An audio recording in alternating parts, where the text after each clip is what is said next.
दोस्तों, हमें बहुत से किसान भाइयों के कमेंट्स प्राप्त हो रहे हैं, फ़ोन प्राप्त हो रहे हैं कि आपने रीजेंट, फर्टेरा, वर्टाको, फिफ्रोनिल, थाइमेक्सम के बारे में बताया है।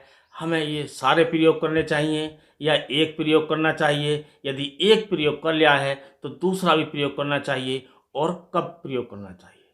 तो दोस्तों, ये काफ़ी अच्छा और रोचक प्रश्न है और इसके बारे में हमने विचार किया, तो इसके बारे में हमने आपको वीडियो बनाकर दिया है और इसमें आपके बहुत सारे डाउट दूर होंगे कि आपको क्या करना चाहिए, कौन सा प्रोडक्ट पर प्रयोग करना चाहिए, आपको रीजेंट प्रयोग करना चाहिए, वर्टाको प्रयोग करना चाहिए, फर्टेरा प्रयोग करना चाहिए या कोराजन प्रयोग करना चाहिए, या कौन से समय पर कौन सा करना चाहिए। तो दोस्तों, यदि आपको वीडियो पसंद आए तो वीडियो को लाइक कीजिए, दोस्तों में शेयर कीजिए और इसी प्रकार के खेती संबंधित वीडियो देखने के लिए चैनल को सब्सक्राइब कीजिए और बेल आइकन का जो बटन है उसे प्रेस कर ऑल पर सेलेक्ट कीजिए। ऐसा करने से आपको हमारे आने वाले वीडियो समय से मिलते रहेंगे। तो दोस्तों, शुरुआत करते हैं जब हम अक्टूबर में या सितंबर के लास्ट में गन्ना बोते हैं, यानी कि अगैती गन्ना बोते हैं। उस समय जो मौसम होता है वो एक ऐसा होता है, यदि उस समय हम कोई पेस्टिसाइड, कोई दवाई प्रयोग ना करें तब भी हमारा काम चल जाता है।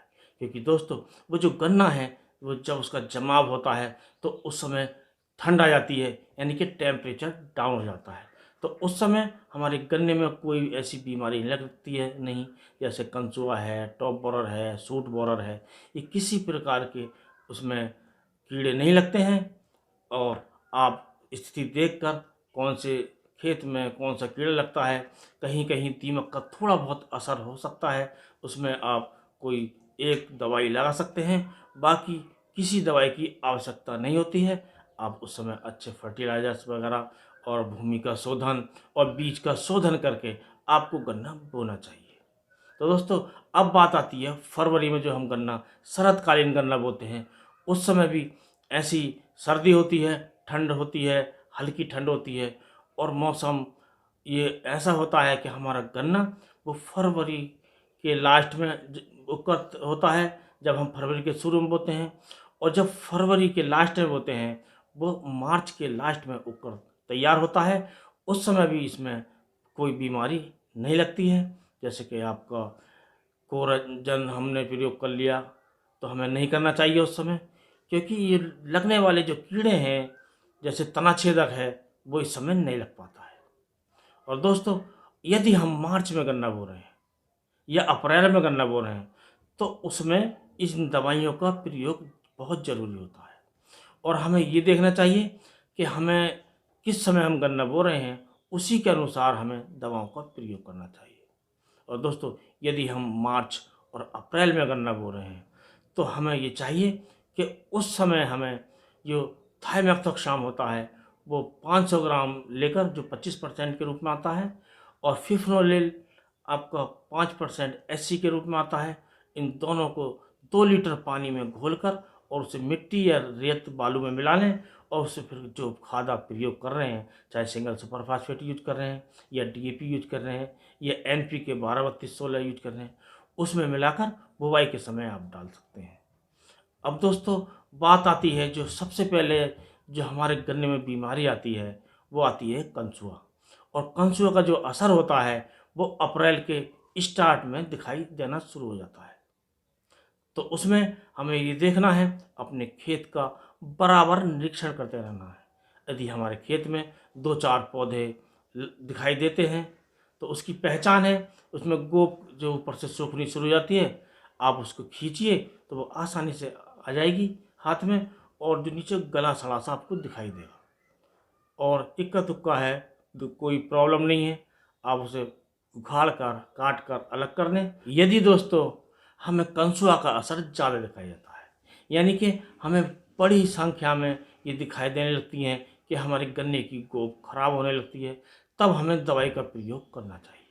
इसके लिए हमें क्लोरोप्लस साइपर का भी इस्तेमाल कर सकते हैं। और दोस्तों, इसके लिए हम जो प्रोपोनोफॉस प्लस साइपर होता है उसका भी प्रयोग कर सकते हैं। इसकी कोई भी एक दवाई लेकर ये 500 ml हमें प्रति एकड़ के हिसाब से लेना है और 150 से 200 लीटर पानी में मिलाकर इसका स्प्रे करना है, तो इस पर कंट्रोल हो जाता है। लेकिन ये कंट्रोल कुछ कम समय के लिए होता है, इससे 15-20 दिन तक आराम से कंट्रोल हो जाता है। और यदि बाद में आवश्यकता होती है तब आप वर्टाको का प्रयोग कर सकते हैं, कोराजन का प्रयोग कर सकते हैं, या फर्टेरा का प्रयोग कर सकते हैं, या इनसे संबंधित जो प्रोडक्ट बाज़ार में दूसरे आते हैं उनका आप प्रयोग कर सकते हैं। उनका असर लंबा होता है और दीर्घकालिक असर होता है। इसके लिए हमें प्रयास करना चाहिए कि हमें पहले क्लोरोसाइपर या प्रोपोनोफॉस प्लस साइपर का प्रयोग कर लेना चाहिए, क्योंकि इसका असर भी अच्छा होता है, चाहे वो कम दिनों के लिए होता है। और दोस्तों, ये जो कोराजन है, वर्टाको है, या फर्टेरा है, ये एक तरह से ब्रह्मास्त्र है। ये हमें बाद में ही प्रयोग करने चाहिए, क्योंकि पुराने ज़माने में भी पहले छोटे छोटे हथियार प्रयोग किए जाते थे। ब्रह्मास्त्र को बाद में प्रयोग करते थे जब ज़्यादा ज़रूरी होता था। उसका सबसे बड़ा फ़ायदा ये है, जैसे हमने क्लोरोप्लस साइपर का या प्रोपोनोफॉस साइपर का इस्तेमाल कर लिया और बाद में उस कीड़ा आता है तो हम उसका स्प्रे कर लेते हैं, चाहे रीजेंट का करें, चाहे वर्टाको का करें, या फर्टेरा करें, तो उससे लंबे समय तक असर रहता है। उस समय बरसात भी आ जाती है और हमारी जो फसल है वो अच्छे से ग्रोथ करने लगती है और उसमें रोग नहीं होता है। यदि हम इस फर्टेरा का प्रयोग या कोराजन का प्रयोग या वर्टाको का प्रयोग जल्दी कर लेते हैं, मान लो हमने फरवरी में कर दिया, तो फरवरी, मार्च, अप्रैल, मई तक इसका असर रहेगा और जून जुलाई में हमें ऐसी नौबत आ सकती है कि हमें दोबारा प्रयोग करना पड़े, तो हमारा जो खर्च है वो बढ़ जाएगा, जिससे हमारी जो आमदनी है वो घट जाएगी। तो दोस्तों, इस प्रकार आप इनका प्रयोग करके अपनी गन्ने की फसल कम लागत में ज़्यादा पैदावार ले सकते हैं। इसी के साथ इस वीडियो करते हैं समाप्त। अगले वीडियो में कोई नया टॉपिक ले फिर मिलते हैं। नमस्कार।